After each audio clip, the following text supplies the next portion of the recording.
तो ये कहानी है माया की, जो दुनिया की भीड़ में अकेले रहने वाली 27 साल की लड़की थी, जिसे फिल्मी दुनिया जैसे सपने देखने का कोई शौक नहीं था। एक साधारण जिंदगी गुजार रही थी वो।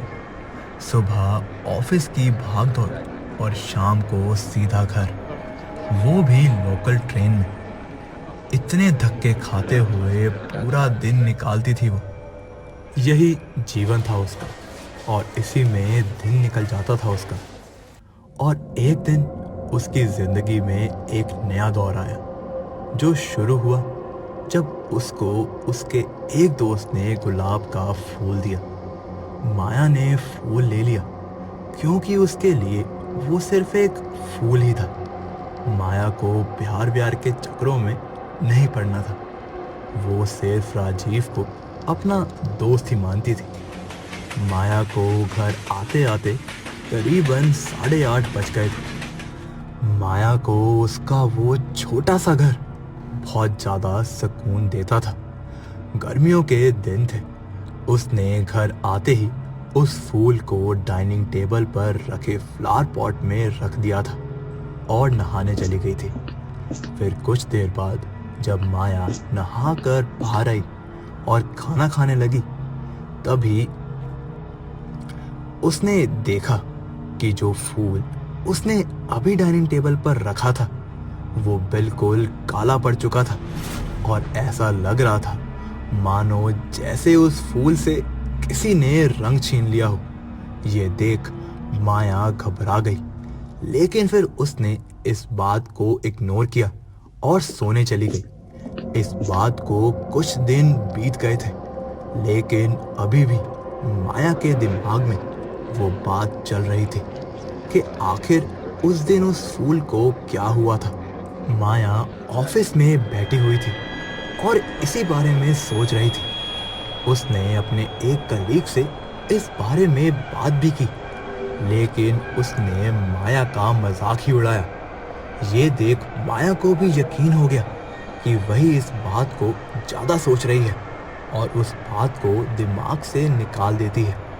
उसी रात माया जब सोने के लिए अपने पलंग पर लेटती है, तो उसे याद आया कि आज रास्ते से अपने लिए पेस्ट्री लेकर आए। तभी वो जाकर फ्रीज़र से पेस्ट्री निकाल लाई, और जैसे ही उसने उसे खाया तो ऐसे महसूस हुआ जैसे उस पेस्ट्री की मिठास को किसी ने निकाल लिया हो। माया को ये सब अजीब लग रहा था, लेकिन माया फिर इस बात को नज़रअंदाज कर रही थी और नज़रअंदाज करके सो गई थी।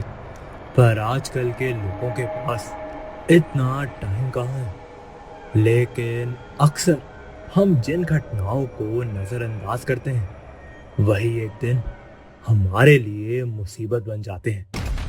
अचानक रात के करीबन 3:15 बजे थे। माया की आंख खुली, उसे प्यास लगने लगी। जैसे ही वो पानी पीने के लिए उठी, तो देखा कि मटकी का पानी सारा सूखा पड़ा था और उसमें कुछ अजीब से कीड़े भी चल रहे थे और मटकी में अजीब सी बदबू भी आ रही थी। ये सब देख माया घबरा गई थी और जैसे ही पीछे की तरफ हुई, तो उसका पैर जमीन पर पड़े कांच के टुकड़ों पर पड़ा और उसके पैर से खून निकलने लगा। माया ने इधर उधर देखा तो कमरे की खिड़की भी टूटी हुई थी, और फिर उसकी नजर पड़ी उस काले गुलाब पर जो उस दिन डाइनिंग टेबल पर रखा था। लेकिन वो गुलाब यहाँ तक पहुंचा कैसे?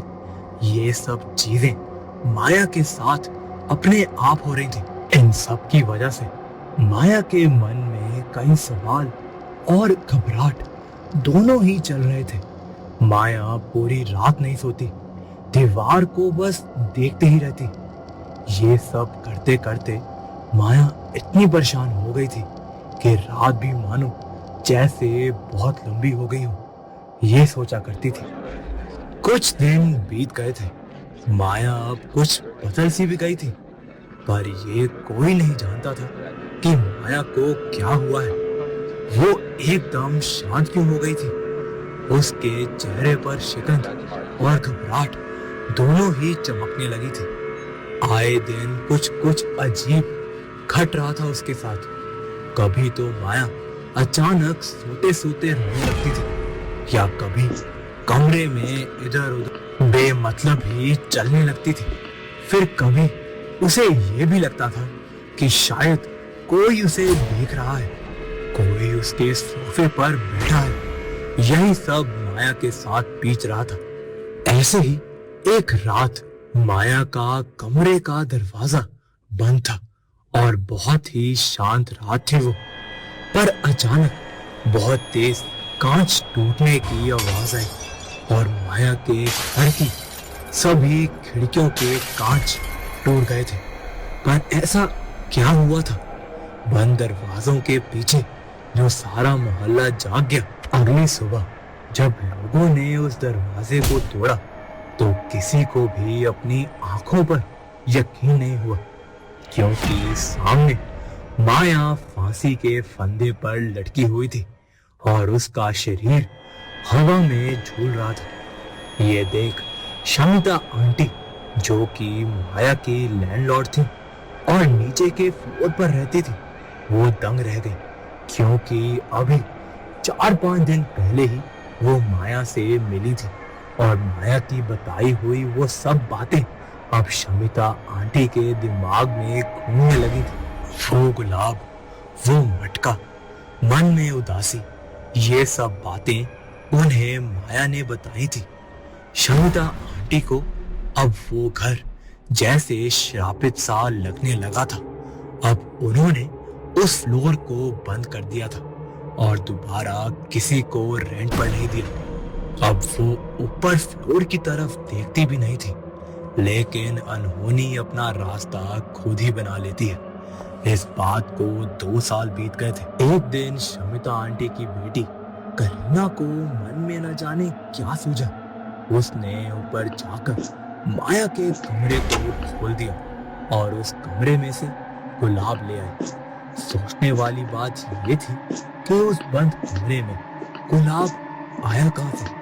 वो गुलाब का फूल एकदम नया ताजा गुलाब का फूल था।